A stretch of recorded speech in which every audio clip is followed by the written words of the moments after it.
In today's video, I'll show you how you can connect your bank with QuickBooks Online. So let's get started. First of all, you want to log in here into your QuickBooks account. And then from here is that you would want to go here into the left menu where you can see the transactions. And in here, you would want to go into bank transactions. Click on that. And then you'll now be prompted in here into the bank transaction tab. And in here, since it's my first time, I would need to click here on Connect Account.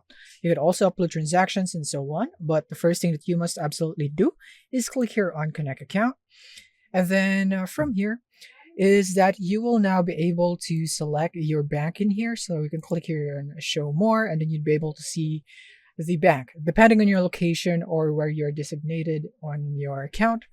And then you can also search for the name right here. Like for example, this one right here. This one is my bank. So you could also see that right here. And even in Puerto Rico, I could see that bank and so on. So you just need to search for it right here. And then just click on that bank. And then you'll be prompted into how you'd be able to connect into that bank. So as for this bank, it's not available for some reason. Let's select another one. Let's say this one. And as you can see right here, you would need to provide your details in order for you to integrate or connect your bank into QuickBooks. So just provide it right here. And take note that it would be different depending on the bank that you choose right here, because of course it's a different bank. And as you can see, you would need other details. So yeah, this is basically it on how you'd be able to connect it.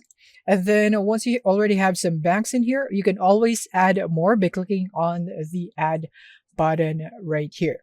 So this is it on how you'd be able to add your banks or connect your bank in QuickBooks. Thank you for watching and see you in the next one.